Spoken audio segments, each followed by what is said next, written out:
guys, welcome back to our channel, Sweet Camper Life. Thank you for joining us. So just to give you a really quick background on why we're making this video and why we're going to talk about the things that we're going to talk about is because I've been camping since I was a kid, probably 19 years old or so. I started camping, loved it. It was all tent camping. And then I stopped for a few years. Then I bought a pop-up trailer and used it once my daughter was born, and she was probably 2 years old or so at the time, not even.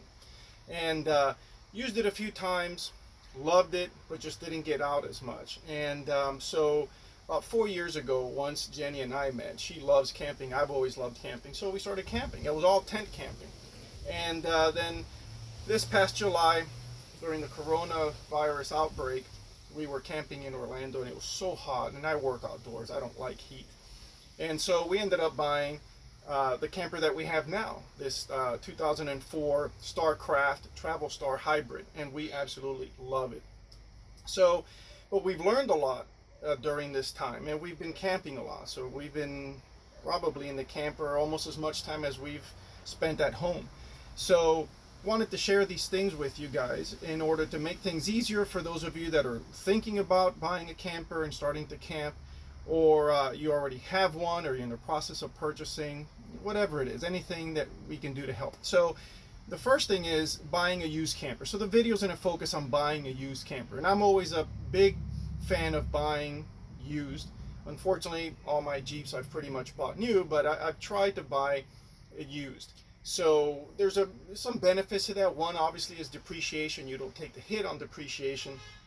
And secondly, when you buy a used camper, the previous owner bought it new, and they tend to work the kinks out. So if there was something wrong with the plumbing, the dealer fixed it. If there was something wrong with the AC, the dealer fixed it, and so on and so forth. So I'm always a big proponent of buying used. But once you go to buy used, whether it's from a dealer or whether it's a private seller, it doesn't matter. The same principles apply, and this is what we learned. And I want to say still learning. So the number one thing is you want to inspect everything. You need to be very detailed. And it's very exciting to buy a new camper, new to you, and get into this lifestyle and go camping with your kids, your family, or whatever.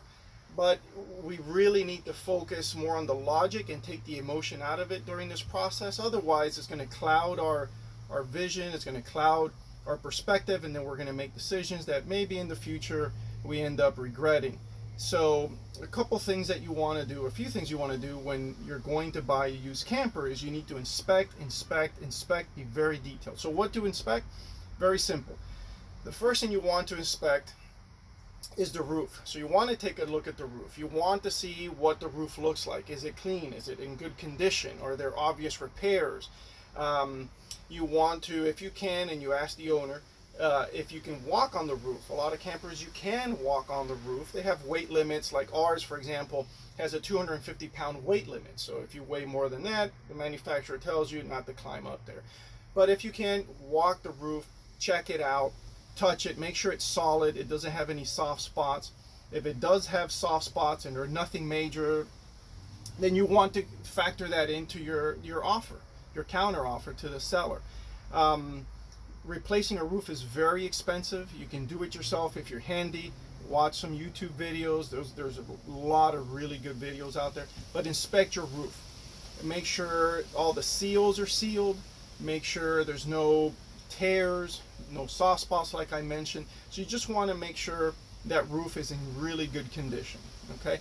The second thing is if you're buying a fiberglass trailer like ours, then you want to make sure that paneling is in good shape. It's not warped, it's not bubbling, because that's all signs that there was some water leakage, and then that material behind that fiberglass is starting to warp and get damaged, and that's very expensive, and you want to try and stay away from that. If you're buying an aluminum trailer, the ones that have the aluminum paneling, then that's a little different. You can't really tell. So one of the things that I learned watching videos, and this came from Big Truck, Big RV, great channel, is to remove screws. If the owner lets you, or the dealer lets you, remove a few of the bottom screws towards the bottom of the sidings. And if they come out rusted, then you know there's water intrusion and you're going to have some issues. So that's something to think about. You want to take a look at the frame. Most of these trailers are going to have some rust to them. That's normal. You just don't want to see excess rust. The axles are going to be rusted as well. That's just part of it. You just don't want to see excess rust. In our case, our trailer frame was in great condition. There was some rough spots. And so I just got a wire brush, cleaned them out, and then wiped everything down and then painted everything just to make sure it's in good shape. The axles, I haven't done that, but they're in good shape as well. They have just the normal rust on them. Another thing you want to check are the tires. You want to make sure they're in good condition. They're not dry rotted. Very important, you want to make sure that there's even wear patterns on all 2 or 4 tires, depending on if you're buying a 2-axle or a single axle trailer. You want to make sure all the tires are worn out evenly, because if they're not, then that's an issue. There could be a potential issue where maybe there was an issue with the axles and they're out of alignment or something like that. So you want to make sure those wear patterns are even. You want to look at all the seals around the edges of the outside of the trailer. Make sure they're sealed. Make sure that there's no sign of water intrusion in there. Like I said, in the fiberglass trailers, you'll notice that there'll be some warping sometimes. Just make sure all the seals are in good shape, and then they've been sealed recently, hopefully. And that'll give you an idea of the condition that the trailer's in. It'll give you an idea of what that previous owner has done to maintain that trailer and to keep it in good condition. Obviously, you want to check your lights. You want to connect it to your truck, to your tow vehicle, make sure all the lights work. You want to make sure all the lights inside the camper work as well. You want to check the air conditioning, the refrigerator, the stove, everything. You want to make sure everything works. If something doesn't work and you feel that it's not a big issue, then that's something that you can consider when you make your counter offer to the seller. The brakes are very important. If you have a single axle trailer, you typically don't need brakes, so you won't worry about that. But if dual axle trailers and over that, then you do need brakes, electric trailer brakes on these campers. You want to make sure they work. You want to also check to see what the condition of the connections are. You want to make sure there's nothing that's rubbed off and all the connectors are in good shape. They're not rusted or anything like that. So that's something that you want to consider. So there's this old saying that's attributed to Ronald Reagan when he was dealing with the Cold War, and that was to trust but verify.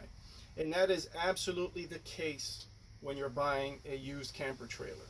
So in our case, I made the mistake of allowing my emotion to get a little bit in the way of the actual purchase and inspection and everything. So I asked the dealership, did you repack the hubs, the bearings? Are they in good shape? Did you check them? Yes, that's what they told us. And I trusted them. And I said, okay, fine.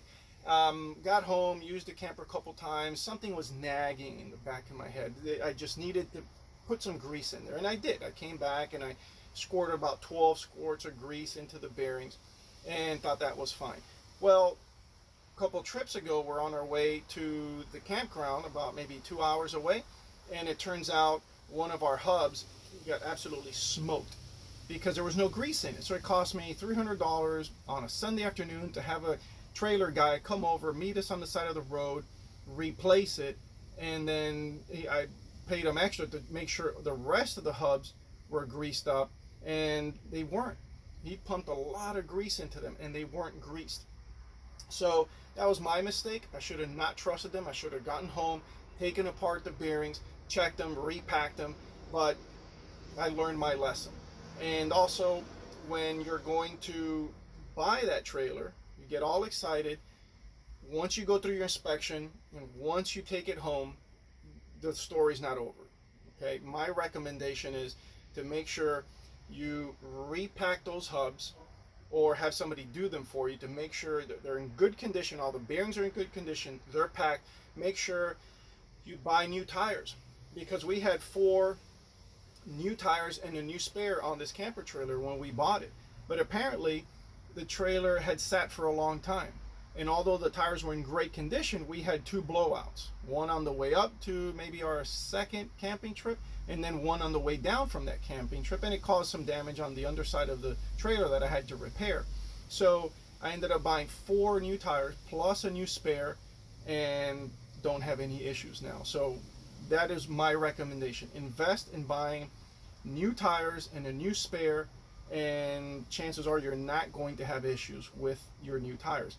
Obviously, you need to make sure that they're inflated, and what we do is before we leave, I check the tire pressure on all my tires and make sure that they're even and that they're inflated up to spec, to make sure I don't have any issues. Because once you have a deflated tire, it's running really low on air. That causes a lot of heat, and that's what usually generates a blowout. So you don't want that. That's a simple fix. So you're going to save money when you're buying a used trailer, but at the same time, you need to put some money back into it immediately to make sure you don't have any issues and make sure your experience is as positive as possible.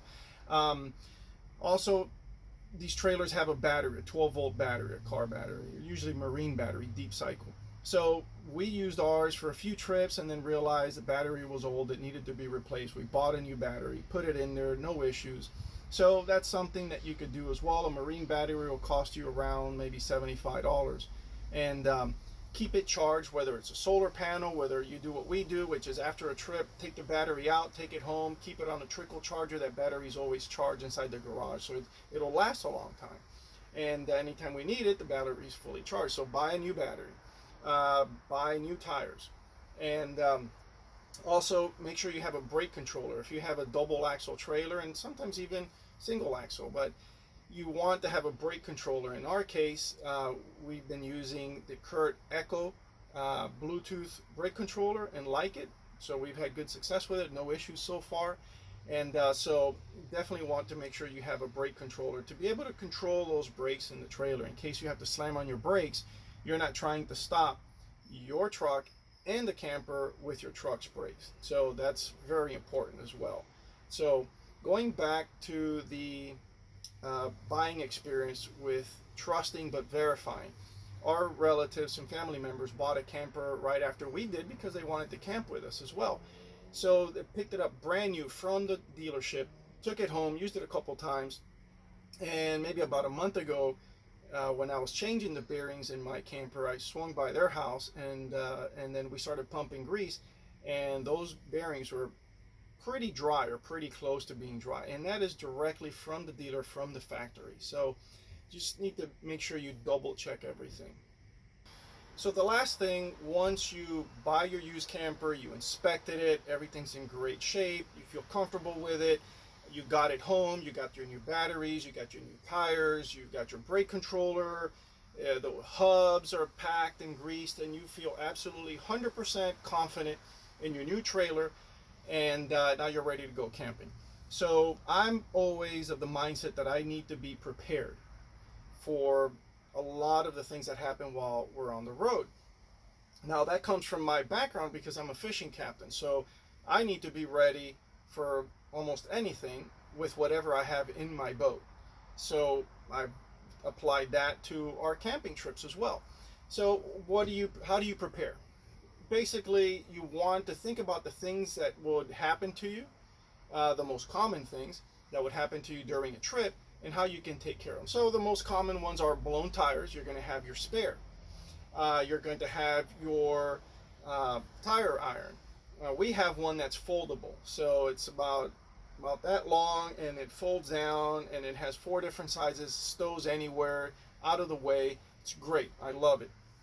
So you'll have your tire iron. You're going to have a tire patch kit, so you can plug it just in case something happens where you have 2 flats and you need to get a screw or a nail or something out of your tire. You have that tire patch kit. Very important, you're going to want to have some tools and your spare bearings or a spare hub in case what happened to us happens to you, which is you smoke a bearing. So those are pretty cheap. You can get them, I think it's like $50 for an entire hub, and a lot of them are already coming packed with grease. So all you basically have to do is remove your drum and then replace it with your hub, and you're on the road back again in like 10 minutes or so. But you're going to need some tools for that. So you're going to need needle nose pliers. You're going to need a channel lock. You're going to have to use a flathead screwdriver.